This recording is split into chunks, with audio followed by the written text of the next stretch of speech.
అమరావతిని ఆంధ్రప్రదేశ్ ఏకైక రాజధానిగా గుర్తిస్తూ పార్లమెంటులో బిల్లు ఆమోదం పొందడంపై కోవూరు నియోజకవర్గంలో విడవలూరులో పండుగ వాతావరణం నెలకొంది. సినిమాలు సెంటర్ నుంచి అంకమ్మ దేవాలయం వరకు బైక్ ర్యాలీ నిర్వహించారు.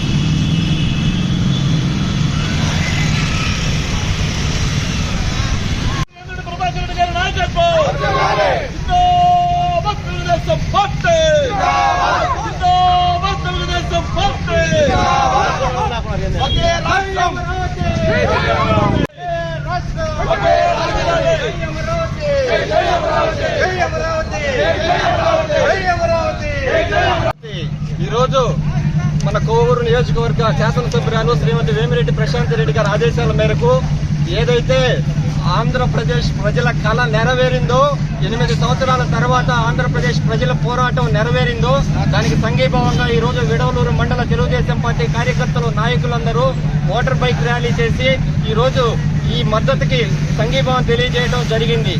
ఈ ఆంధ్రప్రదేశ్ రాష్ట్రం దాదాపుగా ఉమ్మడి రాష్ట్రంలో విడిపోయిన తర్వాత ఆంధ్రప్రదేశ్కి రాజధాని లేనటువంటి పరిస్థితి. కట్టుపట్టలతో మనం ముందుకొస్తే ఆనాడు నారా చంద్రబాబు నాయుడు గారు మన రాష్ట్రానికి ఒక ముఖ్యమైన రాజధాని ఉండాలని అమరావతి అనే నగరాన్ని శ్రీకారం చుట్టారు. ఆ అమరావతి నగరాన్ని శ్రీకారం చుట్టే రోజు మామూలుగా అయితే భూములు కొనుగోలు చేయాలి ప్రభుత్వం. భారతదేశ చరిత్రలో ఎక్కడా లేని విధంగా రైతుల నుంచి ల్యాండ్ పూలింగ్ విధానంలో మామూలుగా ఎక్కడైనా పర్చేజ్ స్కీమ్ కింద ల్యాండ్ తీసుకుంటారు, కానీ భారతదేశంలో ఇది ఎక్కడా జరగలేదు, ఇక ముందు జరగదో తెలియదు.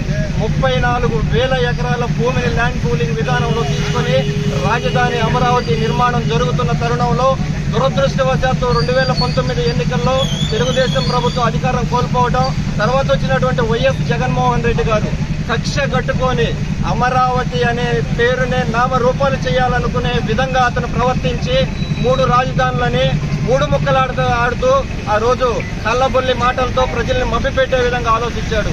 ఆ రోజు తీసుకున్న అమరావతి రైతులు రోడ్డెక్కితే దాదాపుగా 6 సంవత్సరాల పోరాటం ఈ రోజు ఫలించింది. అమరావతి రైతుల పోరాటం ఎటువంటిదో నేను కూడా ప్రత్యక్షంగా పాల్గొని చూశాను. ఉద్దండ రాయనపాలెం రాజధాని ప్రాంతాల్లో దాదాపు 24 గ్రామాలు అయితే 3 గ్రామాలు 4 గ్రామాలు నేను కూడా అక్కడ ఒక వారం రోజుల నుండి పాల్గొన్నా. అదేవిధంగా దేవాలయం అమరావతి టు తిరుమల పాదయాత్ర కూడా నేను పాల్గొని నడిచాను. ఆ రోజు అమరావతి రైతులు పడినటువంటి కష్టం చూస్తే వాళ్ళ మహిళలకి పాదాలకి పొప్పలు పడినా కూడా వాళ్ళు సంకల్పంతో ముందుకు నడిచారు. ఈ సంకల్పమే ఈ రోజు మన అమరావతి నగరం నారా చంద్రబాబు నాయుడు గారు, నరేంద్ర మోడీ గారు, పవన్ కళ్యాణ్ గారి సారథ్యంలో మన రాజధాని శాశ్వత రాజధానిగా ఏర్పాటు చేసుకునే దానికి దోహదపడింది. దీనికి కృషి చేసినటువంటి ప్రధాన కారణం అమరావతి రైతుల పోరాటమే అని చెప్తా ఉన్నా. ఈ జగన్మోహన్ రెడ్డి గారు 5 సంవత్సరాల పాలనలో రాష్ట్రం అస్తవ్యస్తం అయిపోతే నీకు ఆంధ్రప్రదేశ్ ప్రజలు బుద్ధి చెప్పినా కూడా నీకు 2 పంగనామాలు పెట్టారు. 2-11 నీకు వచ్చిన స్థానాలు. మళ్ళీ ఈరోజు మీడియా ముందుకు వస్తావు. మన ఆంధ్రప్రదేశ్ ప్రజలంతా సంతోషంగా అమరావతి చట్టసభల్లో శాశ్వత రాజధానికి ఆమోదం పొందిందంటే ఆయన ఎత్తుకొని వస్తాడు. ఇది మావిగన్నంట.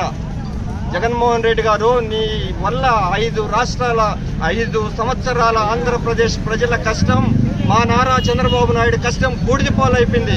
మళ్ళీ నువ్వు ఇటువంటి కళ్ళబొల్లి మాటలు మానుకో. నీకు ఒక చిన్న సలహా నేను ఇవ్వాలనుకుంటున్నా. మావిగన్ కాదు జగన్మోహన్ రెడ్డి, మా నెల్లూరు జిల్లాలో సైదాపురం ఉంది ఒక మండలం, దాంట్లో మొదటి అక్షరం తీసుకో. తర్వాత మా కోవూరు నియోజకవర్గంలో 3 రాజధానులు అన్నారు. రైతాంగ విలువల్ని మంట కలిపారు, పారిశ్రామిక అభివృద్ధిని ఎంట కలిపారు.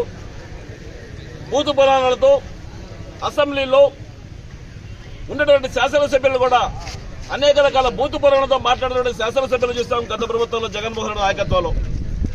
ఈ రోజున మరలా ఆయన ఎక్కడైతే అమరావతి రాజధాని శాశ్వత రాజధాని ప్రతిపాదన నిర్మాణం చేశారో దీన్ని వ్యతిరేకిస్తూ మావిగన్ను కొత్త పేరు తీసుకొచ్చి మరలా ప్రజల్లో నేనున్నాను, జగన్మోహన్ రెడ్డి అనే వ్యక్తి కూడా ఉన్నాడని చెప్పుకునే ప్రయత్నం తన యొక్క అస్తిత్వం కోసంగా పోరాటం చేస్తున్నటువంటి జగన్మోహన్ రెడ్డి గారికి బహుశా ఒక రకమైనటువంటి ఓసీడీ వ్యాధులు అనేది అందిందేమని చెప్పని అనుమానంగా ఉంది రాష్ట్ర ప్రజానీకానికి. నిజంగా రాజధాని మాదిరిగా ఏర్పాటు చేయాలనే ఆలోచన జగన్మోహన్ రెడ్డికి ఉండుంటే 3 రాజధానుల అంశం ఈ రోజు మాట్లాడుండేవాడు కాదు. కోస్తా తీర ప్రాంతం పైన ఈ రోజు అకస్మాత్తుగా ప్రేమపడినటువంటి జగన్మోహన్ రెడ్డి మీరు 110 కిలోమీటర్ల కోస్తా తీర గురించి మాట్లాడితే జగన్మోహన్ రెడ్డి గారు ఆంధ్ర రాష్ట్రంలో ఉన్నటువంటి 920 కిలోమీటర్ల కోస్టల్ కారిడార్ గురించి ఏ ప్రాంతంలో హార్బర్స్ రావాలి, ఎక్కడ పోర్టులు రావాలి, ఎక్కడ తీర ప్రాంతం అభివృద్ధి చెందాలని చెప్పి ఒక ప్రణాళిక సిద్ధం చేసి 920 కిలోమీటర్ల పారిశ్రామిక అభివృద్ధి కోసంగా కోస్టల్ తీర అభివృద్ధి కోసంగా కేంద్రానికి 14 నుంచి 19 దాకా ప్రతిపాదనలు పంపారు. వాటిని అడ్డుకున్నటువంటి వ్యక్తి 19 నుంచి 24 దాకా మీరు కాదా? మీరా? కోస్టల్ కారిడార్ గురించో పారిశ్రామిక అభివృద్ధి గురించో మాట్లాడే నైతిక హక్కు ఈ రాష్ట్రంలో జగన్మోహన్ రెడ్డి ఎక్కడుందో అడుగుతా ఉన్నాం. ఖచ్చితంగా అమరావతి రాజధాని శాసన ప్రాతిపదికన ఉన్నటువంటి 35,000 ఎకరాలకి మరో 30,000 ఎకరాలు కలుపుకొని 60,000 ఎకరాల్లో కూటమి ప్రభుత్వ సారథ్యంలో నరేంద్ర మోడీ గారికి ఆశీస్సులతో ముఖ్యమంత్రిగా నారా చంద్రబాబు నాయుడు లక్ష్యంతో మా యువ నాయకుడు నారా లోకేష్ గారి యొక్క ఆశయ సాధనతో అమరావతి పారిశ్రామికంగా, సామాజికంగా, విద్యాపరంగా, రాజకీయంగా అభివృద్ధి కాబోతా ఉంది. మన కళ్ళ ముందే మనం చూడబోతా ఉన్నాం. అటువంటి అవకాశాన్ని కల్పించినటువంటి నారా చంద్రబాబు నాయుడు గారికి, ఈ ప్రభుత్వానికి ఇడవలూరు మండల తెలుగుదేశం పార్టీ ధన్యవాదాలు తెలియజేసుకుంటూ ఈ నియోజకవర్గ అభివృద్ధి కోసంగా పనిచేస్తున్నటువంటి మా శాసనసభ్యులు వేమిరెడ్డి ప్రశాంత్ రెడ్డి గారికి ప్రత్యేకమైనటువంటి ధన్యవాదాలు తెలియజేస్తా ఉన్నాం. అసెంబ్లీలో ఈ బిల్లుకి మద్దతుగా మా శాసనసభ్యులు వేమిరెడ్డి ప్రశాంత్ రెడ్డి గారు మాట్లాడడం, పార్లమెంట్ లో వేమిరెడ్డి ప్రభాకర్ రెడ్డి గారు ఈ బిల్లుకి మద్దతుగా ఆయన చూపించిన చొరవ, అమరావతి రాజధానిలో వారికి ఉన్న పాత్రను ప్రత్యేకంగా మేము ఈ రోజున మాట్లాడించుకుంటూ వారికి కూడా ప్రత్యేకమైన ధన్యవాదాలు తెలియజేసుకుంటూ జై అమరావతి.